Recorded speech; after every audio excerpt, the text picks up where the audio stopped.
प्रत्येकाला आपलं एक हक्काचं घर असावं असं एक स्वप्न असतं. असंच काहीसं स्वप्न पाहिलं होतं crime petrol fame Satish Naikode यांनी. मात्र त्यांना असंख्य अशा अडचणींचा सामना हा आजही करावा लागतोय.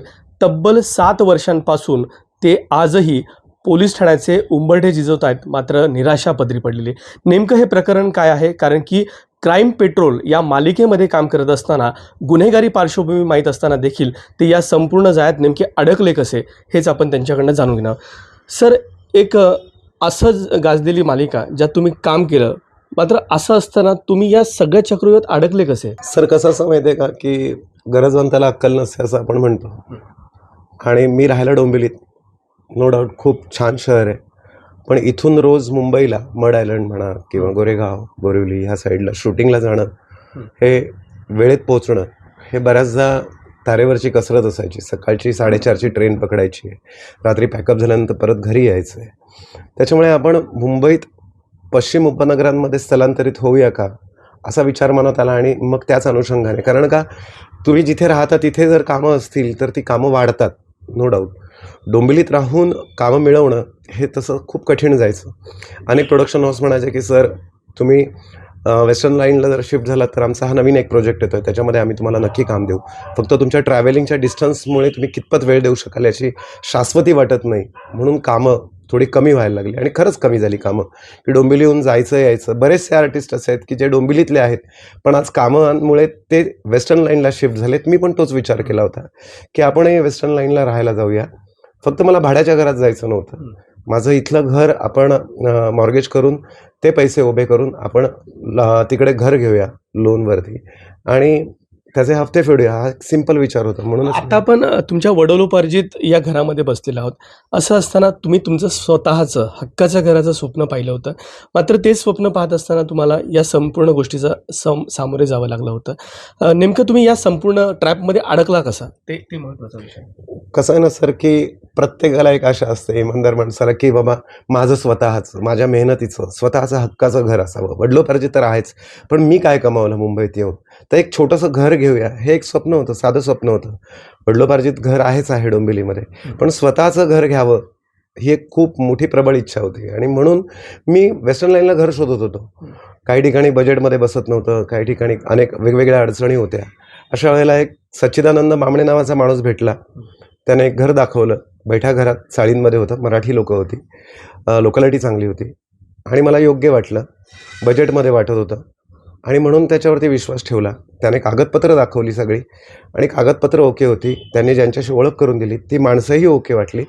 आणि मग सगळं ओके दिसत असताना मग आता मागे का हटायचं, की ज्याच्यासाठी आपण एवढा प्रयत्न केला, 12-13 वर्ष पश्चिम उपनगरात घर शोधतोय, आता आपल्याला आपल्या मनासारखं घर, आपल्या बजेटमधलं घर मिळतंय, मग का मागे हटायचं. आणि म्हणून मग मी त्यांना पैसे दिले. तुमच्यासह किती साधारण लोक आणखी असतील जे या संपूर्ण बाबीमध्ये अडकलेले आहेत? आता हा जो काही घोटाळा समोर आलेला आहे, म्हणजे काल ABPच्याच पोर्टलवरती ते वाचलं आणि त्याच्यात कळलं 47 कुटुंब आहेत. माझ्या अंदाजाने, मला या अगोदर जी माहिती होती ती एक 22-23 कुटुंब, एवढा आकडा मला माहिती होता. समोर कोणीच यायला तयार नाही आहे. मला माहिती नाही त्याच्यामागचं काय कारण आहे, पण मी डेअरिंग केली. मी पोलीस स्टेशनला गेलो. मी आज प्रेसमध्ये पण हे सगळं स्पष्ट वक्तव्य करतो आहे. पण साधारण एक 22-23 कुटुंब माझ्या अंदाजाने होती, पण आता ABPच्याच पोर्टलवर काल जी न्यूज मी वाचली त्याच्यामध्ये 47 कुटुंब असल्याचा संशय आहे. SRA, तुम्ही SRAचं घर निवडलं, त्या SRAच्या इकडे कसं पोहोचलात तुम्ही? SRAला सजेशन तुम्ही? नाही, मी डायरेक्टली SRAमध्ये पोचलो नाही. मी तेच सांगतोय की त्यांनी माझ्या बजेटमध्ये पश्चिम उपनगरामध्ये घर हे साधारण चाळीमध्ये वगैरे, बैठ्या चाळीत होऊ शकतं. आणि त्याच्यात पुढं एक अनुषंग होतं की कधी ना कधीतरी रिडेव्हलपमेंटला जाऊन आपण सोसायटीत जाऊ राहिला. पण सध्या तुर्तास कामाच्या अनुषंगाने, कारण बायको पण बँड्राला कामाला होती, तर सांताक्रूज आम्हाला बरं वाटत होतं. लोकल वस्ती चांगली होती, लोकं चांगली होती. ते बैठ्या चाळीतलं घराचा व्यवहार फिसकटला, ह्याच माणसाने करणार होता. तो व्यवहार फिसकटला आणि मग त्याने सांगितलं, कारण पैसे तर आम्ही दिले होते, पैसे तो रिटर्न करत नाही आहे असं म्हटल्यानंतर त्यानेच ऑप्शन दिला की मग मी तुम्हाला दुसरा एक फ्लॅट दाखवतो जो सोसायटीमध्ये आहे, अमृतमंथन सोसायटी, वाकोला, जुनी पाईपलाईन रोड, सांताक्रूज पूर्व. इथे त्याने फ्लॅट दाखवला जो SRAचा होता. आता शेवटी पैसे अडकलेत. एक तर पैसे मिळत नाही आहेत म्हटलं, निदान घर तर दे. मग SRAचा SRA आणि म्हणाला की SRAचा फ्लॅट आमच्याकडे फाईल्स आहेत, जवळपास एक 12-13 फ्लॅट आहेत. आम्हाला फ्लॅट दाखवण्यात आले. प्रॉपर. बरं मी एकटा नव्हतो, अनेक कुटुंब पण माझ्यासोबत होती. आम्हाला फ्लॅट दाखवण्यात आले, चाव्या उघडून घरं दाखवण्यात आली, पेपर्स दाखवण्यात आले. त्याच्यानंतर आस्था प्रॉपर्टीजमधले आकाश सोनी आणि ॲग्नोलो परेरा हे दोघं जण जे प्रोप्रायटर आहेत त्यांच्या ऑफिसमध्ये आम्हाला नेण्यात आलं. तिथे आमच्यासारखे अजून 2-3 कुटुंब बसली होती. त्यांचे पेपर्स दाखवले, ज्याच्यावरती SRAचे पेपर्स, SRAचे स्टॅम्प म्हणजे गव्हर्नमेंटचे स्टॅम्प आणि अधिकाऱ्यांच्या सह्या, ते पेपर्स आहेत माझ्याकडे. ते सगळं दाखवलं आणि जेव्हा 4 आजूबाजूची 4 फॅमिलीतली माणसं म्हणजे जे आपल्या आईवडिलांच्या वयाचे ते म्हणत होते की आमचं झालं आहे, आम्ही पैसे भरले, आम्हाला आता काही दिवसात अलॉटमेंट आहे, त्यावेळेला विश्वास बसणं साहजिक होतं की एवढं सगळं दिसतंय, फ्लॅट दाखवलेत, म्हणजे नुसतं हवेत दाखवलं नाही तर प्रत्यक्ष चावी उघडून रिकामे फ्लॅट दाखवलेत, फाईल्स दाखवल्यात, अधिकाऱ्यांच्या सह्या आहेत, गव्हर्नमेंटचे पेपर्स आहेत, शिवाय गव्हर्नमेंटच्या स्टॅम्प्स आहेत, अधिकाऱ्यांच्या सह्या आहेत. मग आता विश्वास ठेवणार नाही असं कसं काय होऊ शकेल? या दरम्यान साधारण तुमचे पैसे किती या संपूर्ण बाबीमध्ये गेलेले आहेत एक अनुषंगाने? बघा, मी 2018ला प्रायव्हेट फायनान्स कंपनीकडनं ह्या माझ्या वडिलोपार्जित प्रॉपर्टीवरती लोन काढलं आणि ते पैसे मी त्यांना दिले. 24.5 लाख रुपये मी त्यांना दिलेले आहेत, जे संपूर्ण व्हाईटने दिलेले आहेत, त्याच्या एंट्रीज आहेत.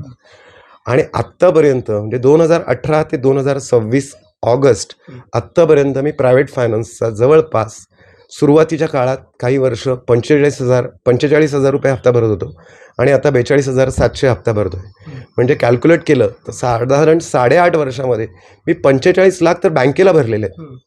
शिवाय आज जर का मला हा फ्लॅट सोडवायचा असेल मॉर्गेजमधनं तर मला 30 लाख अजून बँकेला भरायचे आणि यांना मी 24.5 लाख दिलेत.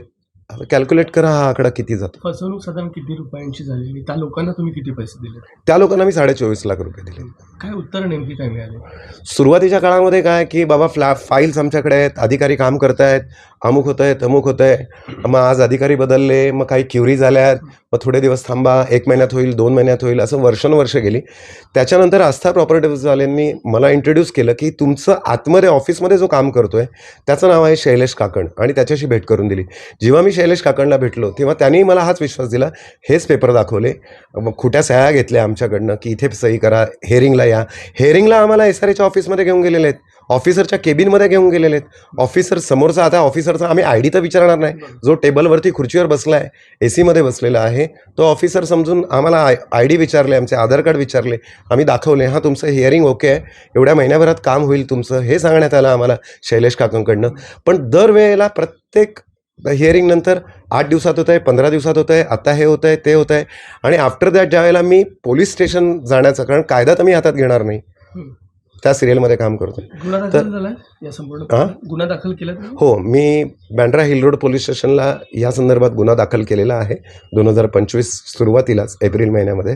त्याची FIR कॉपी पण माझ्याकडे आहे. पोलीस तपास चालू आहे, पण अजून किती वर्ष लागणार आहेत माहिती नाही. कारण मी तर थकलोय सर. दर महिन्याला 40-45 हजार रुपये हप्ता हा काही विनोदाचा भाग नाही आहे.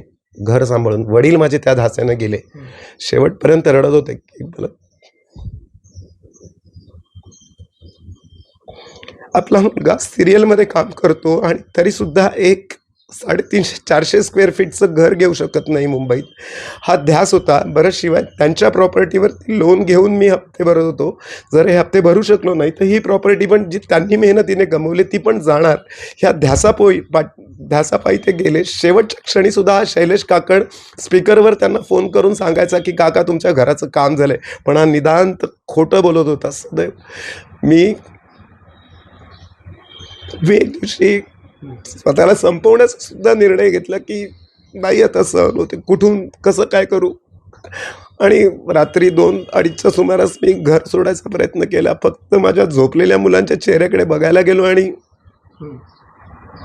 त्यांचा काय दोष, मी तर निघून जाईन, पण हे पुढचं जे काय भोगावं लागणार आहे त्यांना भोगावं लागेल, हा एक विचार मनात आला. आणि बस स्वामींचं नाव घेतलं आणि पाय मागे घेतला. नाही तर माझ्याकडे आता सध्या काहीच उरलं नाही.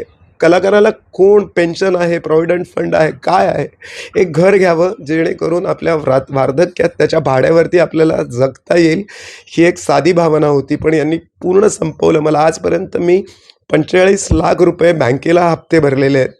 30 लाख अजून मला बँकेला द्यायचे आहेत. शिवाय यांना मी 22-23 लाख रुपये देऊन झालो. मी 50व्या वर्षी परत उभं राहायचं तर कसं? कोण मला मदत करणार? आज लोकप्रतिनिधी आहेत, मला विश्वास आहे की कोणी ना कोणीतरी एक लोकप्रतिनिधी येतील आणि मला याच्यातनं बाहेर काढतील, मला मदत करतील, मला माझ्या हक्काचे पैसे, मला माझं हक्काचं घर मिळवून देतील. कारण काय, शैलेश काकण अभिषेक गुजर, रुपेश बेळमकर, आकाश सोनी, ॲग्नेलो परेरा, सच्चिदानंद बामणे, ही सगळी मंडळी. त्यात तर कालच मी ABP माझ्याच्या पोर्टलवरती वाचलं, त्यात काही पॉलिटिकल मंत्री, माझ्या मंत्र्यांच्या PNचा सुद्धा हात आहे, की ही सगळी माणसं आमचा सर्वसामान्य माणूस कसा निभावं लागणार. आम्ही अनेक कॉम्प्लिकेटेड केसेस तुम्हाला सोडवताना पाहिलं. ती खरं तर रिअल लाईफ, पण ही रिअल लाईफ आहे. असं असताना आता तुमची नेमकी मागणी काय असणार आहे? कारण की पोलीस प्रशासनाकडे तुम्ही काय मागणी केली आहे? काय पोलीस प्रशासनासोबत तुमचं बोलणं झालं इतक्या वर्षांपासून? मी पोलीस प्रशासनाकडे बऱ्याचदा मागणी केली की मला न्याय हवा आहे, आणि अर्थात पोलीस तपास करणार, न्यायालयात जाणार, न्यायालय जो निर्णय देईल तो. मला एक कळत नाही आहे की मी ज्या वेळेला विचारलं त्यांना, त्यावेळेला ते म्हणाले की तुम्ही जे पैसे दिलेत तेवढेच पैसे मिळतील तुम्हाला, तेही न्यायालयाकडनं. त्याला किती वर्ष लागतील हे आम्ही सांगू शकत नाही, कारण ते सगळं न्यायप्रविष्ट असतं. मला माननीय न्यायालयावर पूर्ण विश्वास आहे, पण आता माझा घसा म्हणजे नाकापर्यंत पाणी आलेलं आहे. न्यायालयातनं न्याय मिळेस तोपर्यंत मी कसा टिकाव धरायचा? आणि जे दिलेले पैसे तेच फक्त मिळणार असतील, पण मी बँकेला 45 लाखापर्यंतचे हप्ते भरलेले आहेत. त्याचे रेकॉर्ड्स आहेत माझ्याकडे, व्हाईट रेकॉर्ड्स आहेत की मी बँकेला एवढे पैसे भरलेत, यांना जे मी पैसे दिलेत त्याचे हप्ते मी आज 9 वर्ष 8-9 वर्ष भरतोय.